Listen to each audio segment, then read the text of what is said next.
Ndabahaye mwiriwe bakunzi b'ijwirenwa nisha Hervé mudukurikirana mucenga ku mbuga ngurukana bumenyi cane cane Facebook kubwe na YouTube abandi naho mugashobora guca ku murongo wa 95 n'ibice 9 mu ntara za Muyinga Cankuzo Ruyigi Kirundo Karusi hamwe n'ahandi tutarashobora kumenya neza mu ntara zitandukanye narijya dusigaye turi mu ntara zike none rero ndabahaye mwiriwe canke mwaramutse bivanye naho muherereye nkuko mubibona imbere yacu imbere yanyu turi kumwe n'umutumire aho agiye kutuyagira bimwe mu bitandukanye mbega ku bakirisi murazi yuko twamaze kwinjira mu kiringo cikarema mbega ico kiringo twokibamo gute mbega ni gute vyogenda ni gute twokwitwara muri kino kiringo nivyo agiye kutuganirira jewe ndamuzi ni Marcel Fani kandi asanzwe aremesha ikiganiro kuri RVR kusamirizi yanyu gumana nanje mukama harabatari bwabubone jewe gusa nari ndamuzi twatuzi nanye Marcel Fani ndabahe mwiriwe murakoze cyane ndakwipfurize n'umwaka mushasha murakoze cyane umwaka mushasha ari karema nziza Jospin ego kubatazi Marcel Fani mbega Marcel Fani ninde murakoze je nitwa Fani Sandrine nkuko mubivuze nkaba mvuka muri diocese nyene ya Muyinga mu ntara ya Kirundo paroisse Kanyinya nkaba nihebeye Imana muri communauté ya Emmanuel mutumwa busanzwe nkorera ubutumwa ngaha nyene Muyinga muri diocese murakoze ego twinjiye mu Karema kandi kuba ariko barabibona neza urafise urumenyetso rw'umusaraba mu gahanga mbega uno munsi iki kiringo twinjiyemo ni kinyabaki tuvuze Ikarema twumviki urakoze Jospe ikiringo c'ikarema burya umuntu wese afise ukuntu ashobora kuba yocakira ku bantu bakuze novuga bafise imyaka bivanye n'imyaka umuntu wese amaze arafise amakarema amaze kugira arafise inyigisho amaze guhabwa hari inyigisho baduhaye hariho tuhagenda twese kwisigisha iminyota kenshi usanga mu isengero uyu munsi ndavye muri katedrale abantu bari bahari batandukanye n'abahora baza mu nkoka y'imisa mu gitondo bari benshi cyane uko twese tuzi ko ari kiringo kidasanzwe rero bivana n'umwese ikiringo iki kiringo ukuntu acakira n'agaciro agiha mu buzima bwiwe hari inyigisho duhabwa n'abasaseredoti barabidusubiramwo kenshi no mu nkoka za misa igihe cyo kwisubirako indirimbo zigahinduka uburyo mu isengero twahora tubona ibintu amashugwe ibitambara ukuntu abasaseredoti bambara byose tukabona ko vyahindutse rero igihe c'ikarema ni igihe kidasanzwe ku mukristo sindi ku mukristo ku muntu wese tubishaka tutabishaka nshobora kuba ntari umukristo canke nshobora kuba ntanavyemera ariko ni igihe kidasanzwe ni igihe twibuka igihe gikomeye kuko tugitangurana no kuwa gatatu w'iminyota kigahera kuwa gatandatu mweranda goca twinjira muri pasika umunsi w'intsinzi umunsi w'izuka ni gero kidasanzwe kuko n'ikiringo kituganyisha ku gucungurwa kwacu kutwibutsa ko twacunguwe ko twakunzwe ni gihe rero mwose yinjira mu buzima bwiwe akibuka urwo rukundo Imana yamukunze sinzi ko nobanishuye neza murakoze cyane iyo umupfasoni afise inda ntiyitwara nkuko yahora yitwara atarayigira kumbure ari wahora akunda utuyoga araduheba ari wahora akunda gutaha ijoro akabihagarika mbega ico kiringo kidasanzwe umukristo abamwo kimuganisha ku munsi w'icungurwa kwibuka icungurwa mbega akwiye kuba muri ico kiringo gute akwiye kwitwara gute muri ico kiringo c'ikarema murakoze hariho iko eklezia ibidusaba ubwa mbere Eklezia idusaba ko kuwa gatatu w'iminyota nigihe cyo kwisonza umunsi wo kwisonzesha ku babizi badusaba yuko binashobotse cyane cyane ryo bari nitegeko yuko tutofungura nk'inyama hanyuma no kuwa gatanu mweranda nigihe naco kiba gikomeye iyo ni misi ibiri ikomeye cyane mu gihe c'ikarema ubwa mbere hanyuma ku yindi misi muri kiringo imisi 40 havuyemwo ku munsi w'Imana dimanche ntibirimwo mu Karema bahara kuva ku wa mbere gushika kwa gatandatu iyindi misi turasabwa kwisonzesha hari abavuga bati mbega nk'abarundi ko dusanzwe dushonje two kwisonzesha gute. Hariho n'abandi bavuga bati mbega kakanyama rimwe rimwe tukaronka rimwe mu mwaka ndize ndakabona nk'agasanda kadonse mu gihe cy'ikarema no kisonzesha. Igihe cy'ikarema ni gihe kuko batubwira ko ari imisi 40 itwibutsa ya misi 40 ya myaka 40 abanyisirayeli bagize kugira ngo bave mu gihugu c'ubuja baje mu gihugu c'isezerano. Ni misi Yezu yafashe kugira ngo ashobore kuducungura, ariko ni misi y'urugendo Jospe. Imisi 40 y'ikarema ni misi nawe ugomba kugirana na Yezu, nanje ngomba kugirana na Yezu, nkibuka urukundo Imana yankunze, nkibuka aho yankuye, nkibuka naho yanshikanye. Iyo rero umaze guha agaciro uwo muntu yagukunze, ukibuka yuko atari karakina, iyo misi 40 yimaze mu bugaragwa, akageragezwa agasonza kugira ngo jewe nkire canke wewe ukire, uraheze ukayiha agaciro.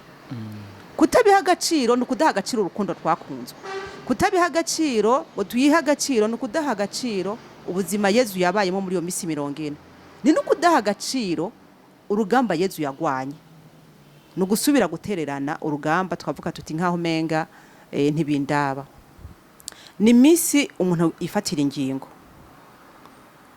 Mu buzima bwa misi yose tubaho kubera ko tugenda turafata ingingo zito zito.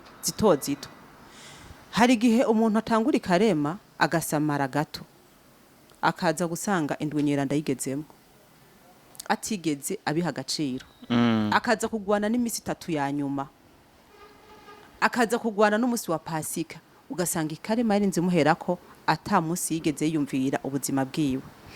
None rero twoyibamwo gute? Reka je nihereko ikarema itanguye, uraheze ukavuga uti je nkavuga nti mbega nari sanzwe mbayeho ubuzima bumeze gute, none iyi karema no yibaho gute? Nkaraba uburyo sanzwe mvuga, nkaraba uburyo nari sanzwe mbayeho, kugabanya kuvuga, mbashatse kuvuga kugira ngo duhe umwanya Imana kugira nayo ishobore kuvuga tuyumve, Imana ishobore kunyagira, kuko Imana idashobora kuvugira mu kajagari no mu gwamo. Ni gihe ciza cyo kwiga gutanga. Umwana akiri muto uramwigisha gutanga, ukamubwira ati mpa, ukamubwira ati mpa, atari uko ubikeneye, yanabigukamira nk'ushatse gusemura ko gaheze ukamusubiza. Ni gihe cyo kwiga gutanga kugira ngo dufashe abandi, dusangire n'abandi. Ni gihe cyo gusubira kwigisha gusenga twebwe nyene. Nahora nsenga gute? Ni gute nongereza umwanya wo gusenga? Tuvuze gusenga, hari igihe umuntu yumva gusenga mugabo gusenga gute? Uburyo bwo kongeza umwanya wo kuja niba nahora ntaja mu nkuka ya misa canke naja mu nkuka ya misa kangahe mu ndwi nkihata. Nigihe kandi cyo kwibaza gushengerera, nashengerera gute? Umwanya nkawurondera wa Yezu, nkicirana na Yezu, nkicira ku gikiriza ca Yezu kumwe kwa Yohani yicaye akamwegamirako kugira ngo twumvize icyo Imana itubwira. Ni gihe rero ciza cyo kugira ngo tugarukane ubunywanyi bwacu n'Imana. Novuga kandi ko ari igihe ciza cyo kugira ngo tube abantu bagarukira Imana. Burya abantu bakomoza amasakaramentu sibajye baba baracikiye, sibajye baba barayataye, sibajye baba baragiye mu yandi madini. Burya turasabwa imisi yose kuba abantu bagarukira Imana, uko natwe hari igihe tubivamo tukagenda. Ni igihe cyo kugarukira Imana, ni igihe cyo gusubira kandi kwimika Imana mu buzima bwacu. Nkinjira mu buzima bwanje nkaraba uko ugene ko ndabana n'Imana. Yezu yarafise ikihe kibanza mu buzima bwanje muri iyi minsi, iyi myaka, uko kuntu nabayeho, undi ko mbaho ubuzima bumeze gute? Nasanga ndi mu buzima bw'akajagari, nkagera igihe nkatondeka ibintu ku murongo. Reka ndabivuge mu mvugo ishobora kuba yogora abantu benshi, mugabo ni igihe cyo kugira isuku ku mutima no ku mubiri.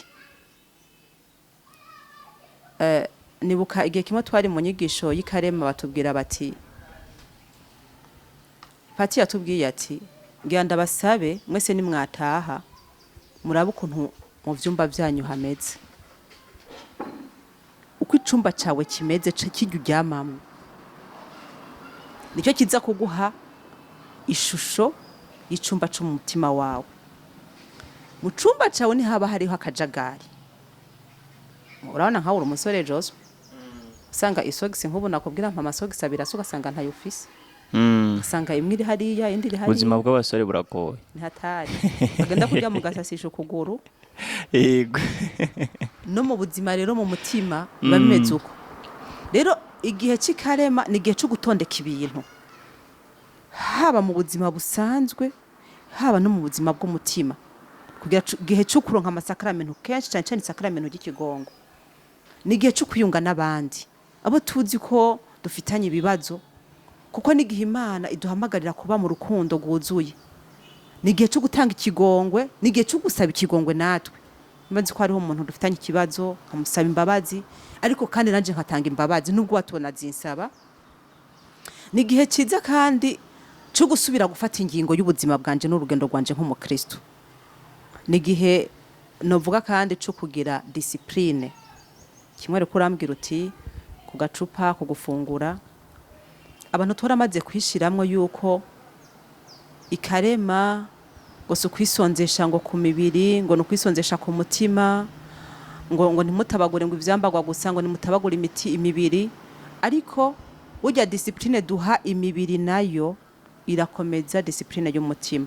Kubera ko kwisonzesha ni ukubwira umubiri yuko icyo usabye ntategerezwa guca ndakiwuha.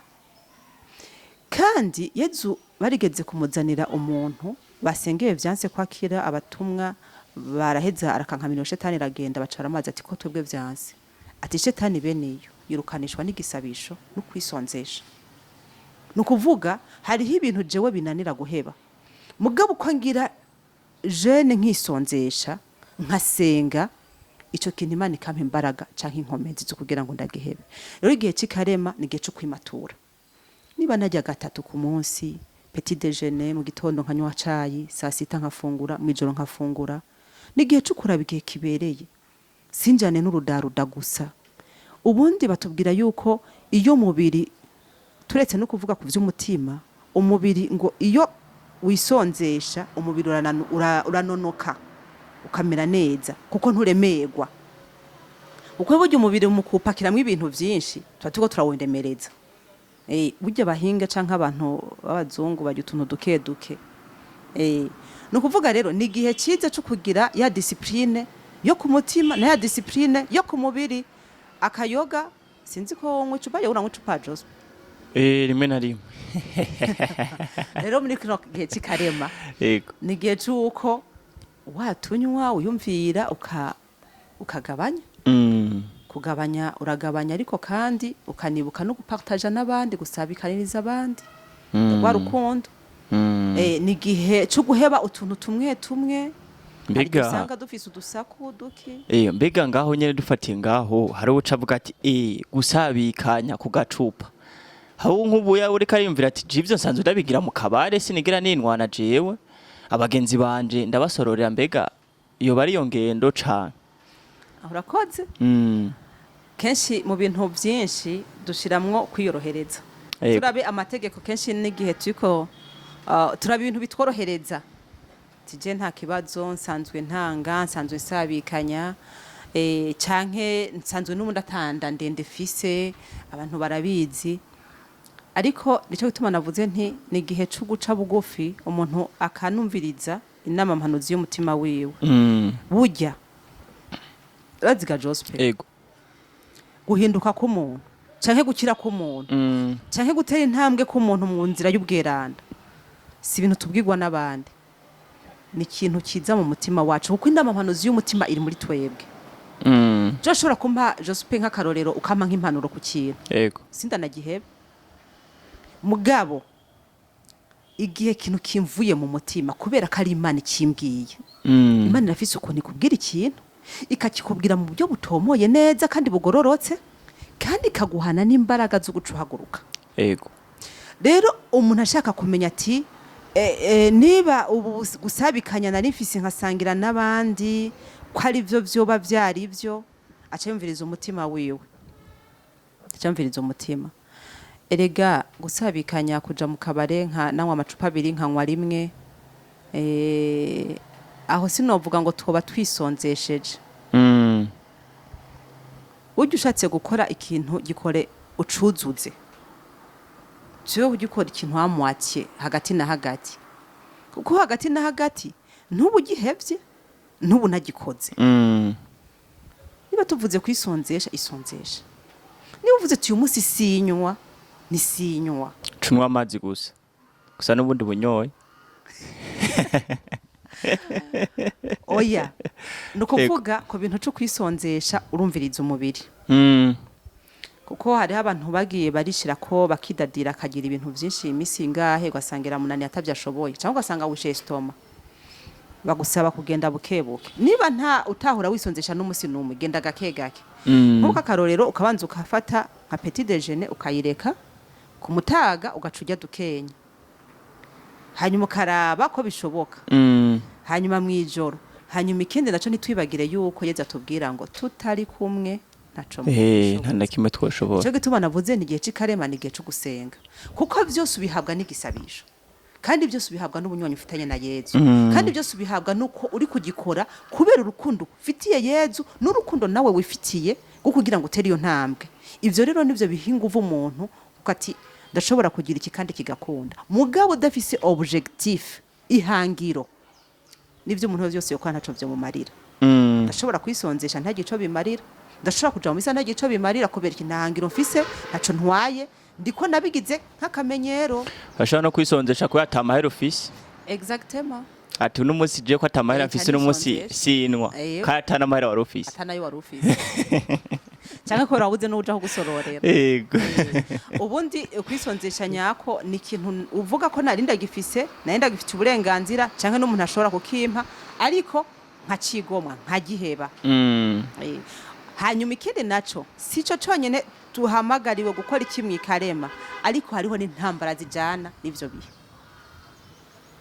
buryo uko ufashe ikintu uba yangaje mu rugamba yego ubaye umukristo uyangaje mu rugamba rw'ubukristo wihebeye Imana uyangaje mu rugamba rwo kwihebera Imana wiyangaje mwikarema ukavuga ati ikarema ngomba kuyibamwo uyangaja no muri urwo rugamba rw'ivyo uhura navyo mwikarema navyo si bike bana nk'uyu munsi ko twisonzesheje ariko wa gatatu uzibona nko umuntu aguhamagaye atahora naguhamagara ngo twicane ngo ndafise icupa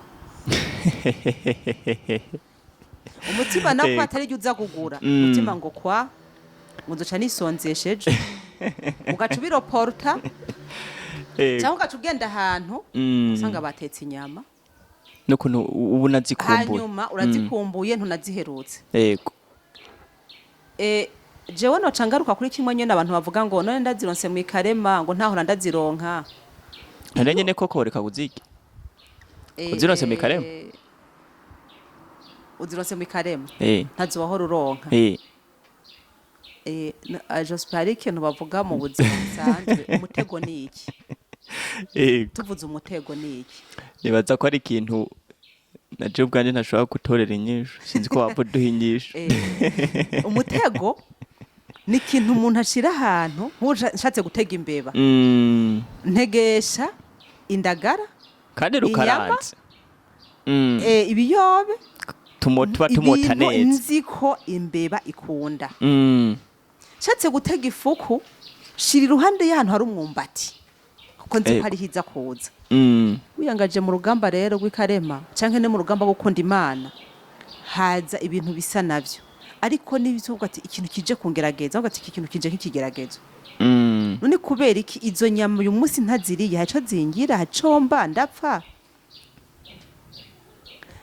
ni nkuko uvuga nzokunda Imana igihe bishoboka yego ariko gukunda Imana n'ivyo igihe cose hanyuma tugiye mu buzima bw'aberanda tukaja mu buzima bw'abamaratiri ariko ngaho nyene masi aravuga ati ibyiza byose biva ku Mana nimba indonke yaje akanyama tako nahora ndonka kubera iki nashobora kugafungura bivana n'igihe Imana iguhaye bivana n'igihe bikavana n'umwanya nico gituma nyene navuze nti nama mpanuzi ni mu mutima uraheze ukumviriza uti by'ukuri iki kintu kivuye ku Mana canke n'ikintu kije kubera ko uyu munsi fise nanje ico nakoze gishaka kuntesha ryabanga yego hariho umugani mu Kirundi baca waga agakere kaza kukumenesha ngo urashibura ntikahava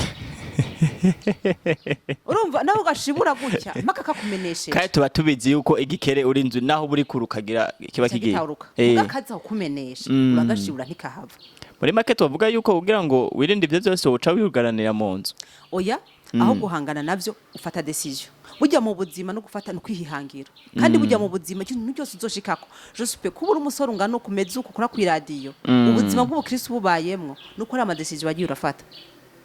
Iyo rero udashoboye guhagarara kwihangiro wihaye tugati iyi karema ngiye kuyibaho uko kuko ikarema ntibirana ni karema kugira ngo ikarema niyo yanzo cyasura mu buzima bw'akajagari no ahubwo iyi karema inyugururire kugira ngo ninjire by'ukuri mu buzima bwa Kristo. Ingingo mfata uko nzobibamwo uko ngiye kubibamwo mbere bizonabandanye nico kiba gihambaye. Rero ico gihe urafata ingingo. Iyo ufashe ingingo rero n'urugamba.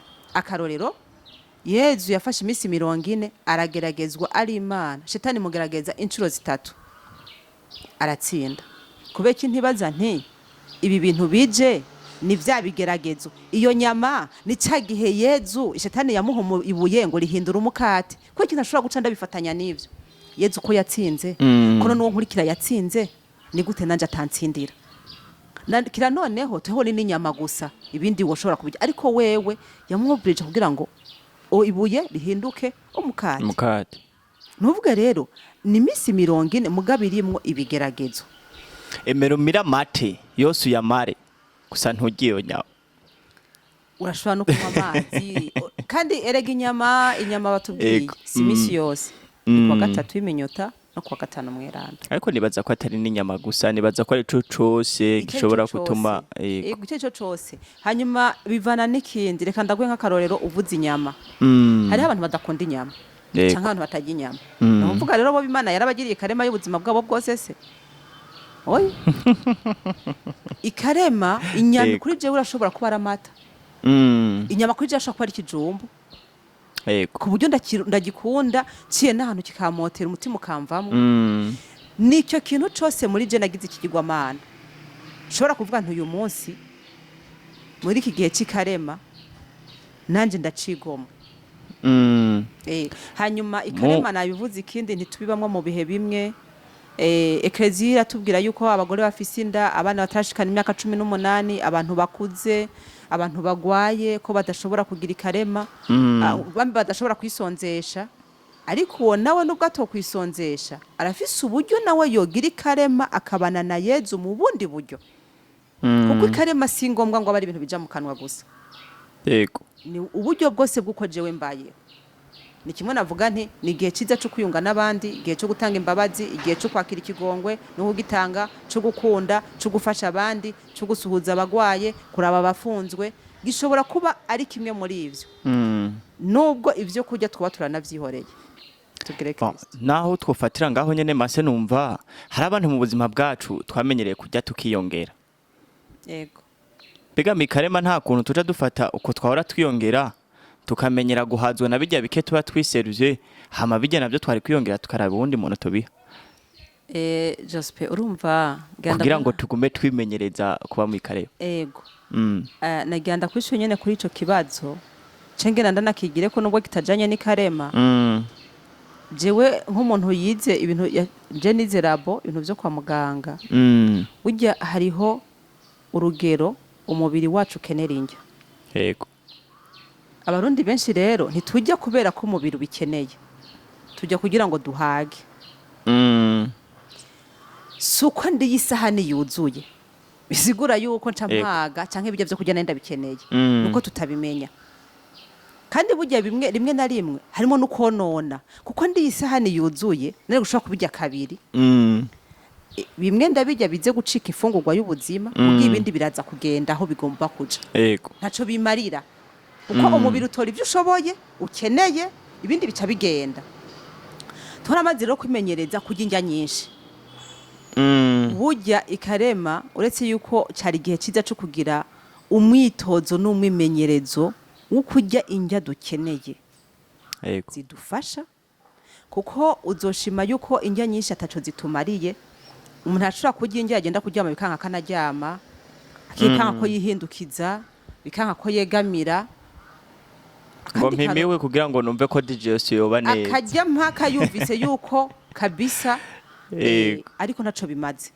hanyuma tugeze ku rwego rwaho tunajya n'izo mfungurwa zikatumenesha ibanga ugenda ahantu urabona ko ahantu hejuru turiko turaja mu bisagara ahantu bisereva umuntu akuzuza isahani ku buryo bigenda biramumenekako. Mm. None nakaryo keza ko kugira ngo umuntu asubire kugarukana burya abarundi kera twakuze abarundi tuhisha ingesa aho turi. Abantu uyu munsi acavuga ngo kwiyorobeka mugabo si kwiyorobeka. Mm. Kutiyararaza mu bantu naco cari kirimwo. Umva Yego. ndacishuriye ko ariko nyene nico kumenyera kujya duke dushobora kuntunga kugira ngo umubiri wanje ntugire ikibazo, ariko kandi unamubiri unanokegwe mu gusenga. Yego. Bavuga ngo imbwa ihaze Ntikuga. n'umuntu yahaze shaka mugende mukora ibikorwa muri abantu benshi, Mm. muce mufata mujye muhage, Yego. ati dusubire gukora. Ntibikunda. Muhaze ntibisubira gukunda.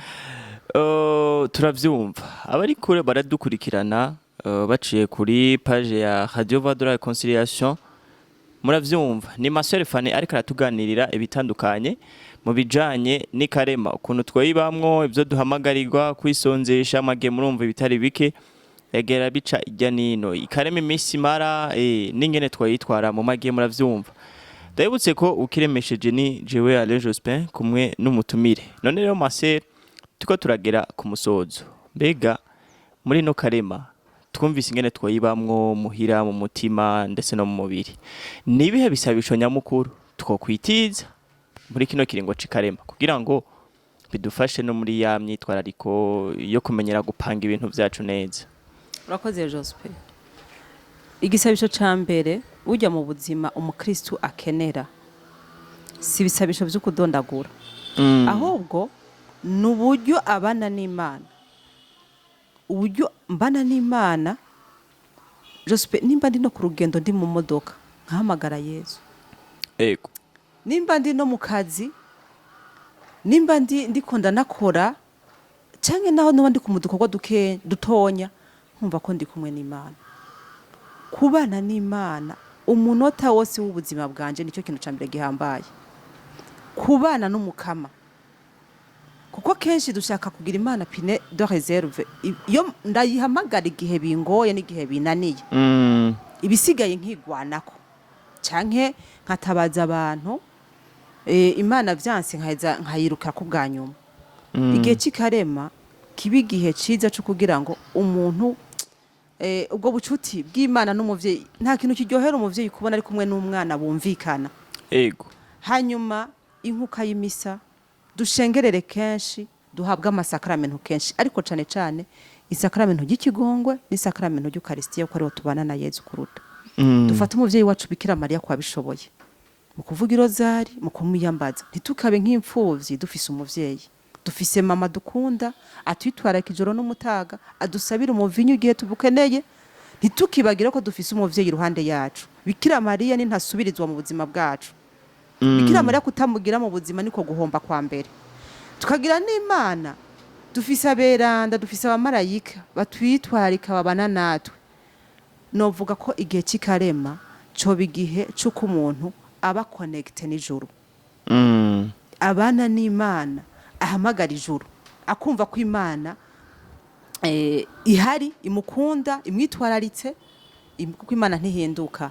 Ego. Hanyuma ikindi noca ndangiriza ko nkuko wari ubivuze ko turi ku musozo, igihe cy'ikarema ko nibihe vyose ugusenga nyifato zose twogira ntibizigera bikuraho ibibazo duhura navyo muri buno buzima. Ntibizokuraho imisaraba, ntibizokuraho ibigeragezo, ntibizokuraho miruho, ntibizokuraho amarira, agahinda, ntibizokuraho ivyo vyose. Ariko tuvyumve ko igihe cy'ikarema gishobora kuza mu buzima bw'umwe canke uriya kikasangana igihe avuga ati ndi mu bigeragezo bikomeye. Ariko umukristu ibigeragezo n'ifungurwa yacu. Ego. N'ifungurwa ya buri munsi, n'ubugarinirasiyo ya sasita. Ububabare ku mukristu ni nka kujya kwa Yezu yanyoye ikarisi, ni ntatana. Umusaraba ku mukristu nibwo buraro bwacu. Tubundi naragishize kuri stati abantu baca banyandikira ngo wabaye iki. Ntububabare ibigeragezo n'ifungurwa, ntububabare ni kinyobwa, hanyuma umusaraba n'uburiri, atariko Yezu ni muzima. Ariko nakivuze uko kubera ko abantu bariko baranyandikira bambwira ibibazo bafise kugira ngo ndanabaremeshe. None rero mu cyo kimwe n'ikarema cyo kimwe no mu buzima bwa misi yose igisabisho ca mbere dufata Imana turanka amasakramentu nk'uko ya misa dufata umuvyeyi Bikira Mariya duhamagare Yezu mu gitondo mvyutse mpamagare Yezu aho ndi hose mpamagare Yezu ku mugoroba mpamagare Yezu ibyo ntibisaba ibisabisho ni nk'uko ushobora kuba ndi nkavuga nti Yezu nkabimubwira kujya numva ndiko ukuje Joseph ko turavugana yego Imana nkumva ko iri mu buzima bwanje ibyo nkeneye cyangwa ko ndavyumva nkabimubwira nk'uko turi kumwe nk'Imana n'umuvyeyi aratwumva tugere Kristo naganze mu mitima y'abantu bose ku bari muri diocese ya Muyinga abandi nabo bagira bati naganze Kristo bakaba barayejeje nuko hari ikintu ntogenda ntavuze hari ikintu ntogenda ntagusavye nubwa mbere abakunzi bagumana nanje mukama bashoboye kuba bo kubona hari hanke kabatakuzi bakuzi ku mafoto n'umusiye bakaba bakubonye uri kuratuganiriza biciye ngaha ku mbuga ngurukana bumenyi z'insamirizi akajambo kamwe kuri abo bakunda ikiganiro cawe Maserfani. Murakoze cyane abantu benshi baranyandikira barambwira ko bagikunda iyo ntaronse umwanya wo kugitanga barambaza ngo uyu munsi nta kiganiro ca kituronka ariko ndanabashimira hariho n'abatanga bamaze kumpa intahe ko kimaze kubafasha Imana ibahezagire ico no babwira kumwe n'abandi kumbure batari bwanacumve ko ico kiganiro kihari kivuga misi yose kuwa Mungu RBR saa 2 z'ijoro kijya kiganiro igijya jambo umuntu wese yorigira ijambo ryiwiwe kuko nta mwanya numwe nkivuka gushika nzori ndepfa nipfuza kugumana n'umukama none rero kuba ariko baratwumviriza duhamagara Imana igumane natwe nukuri Joseph ni waba ugiye ku butumwa bakakubwira ati hariho mugiye muri mission hanaha uzubwire Yezu uti gumana natwe mukama muri runo rugendo ego uhuye n'ibibazo bikomeye gumana natwe mukama ni ikintu coroshe nakajambo gato mugaga gakomeye gumana nanje mukama kuko kugumana n'umukama nta kindi cyoza kibisumba ko mpura nivyo nayo ko ndavuga bitari vyiza ndi kumwe n'umukama ndatsinda kuko abashigikiye ko ngira akanyamuneza karenze ndi kumwe n'umukama ni sawa bituma ntashobora kudeborda ngo nje hejuru yavyo kugumana n'umukama nico ciza ca mbere gisumba ibindi vyose kubana na Yezu kuva nkivyuka nkirigwana nawe nkagumana nawe gushika mwijoro nkararana nawe nkazindukana nawe kugumana na Yezu gushika kuri wa munota wanje wa nyuma niryo teka ku mukristo dusabire uri umukama imisi yose agumane natwe merci murakoze cyane ego murakoze gose none rero je nibaza ko umunsi wa kutwidondora kandi kugira ngo ce dusozera ikiyago cacu urakoze Joseph nitwa Fanny Sandrine ndikundiye nkuko nabivuze kandi nkuko benshi babizi ntebe Imana muri komite ya Emmanuel nkaba nkora ubutumwa muri diocese ya Muyinga nkamvuka muri diocese nyene muri paroisse ya Kanyinya urakoze Joseph ego urakoze cyane nawe tubakengurukire mwebwe mwariko murabana natwe mwebwe mwabanye natwe guhera kino kiganiro gitangura gushika ngaha ku musozo yari Alain Joseph Irumva ku mbuga ngurukana bumenyi za RVR Jurinwanisha ndabipfurize kubana nyamumererwa neza ndabipfurize ikarema nziza kuba mizirima ndabipfurize iramazane nziza muragahorana Imana n'abantu bo mukama bahezagire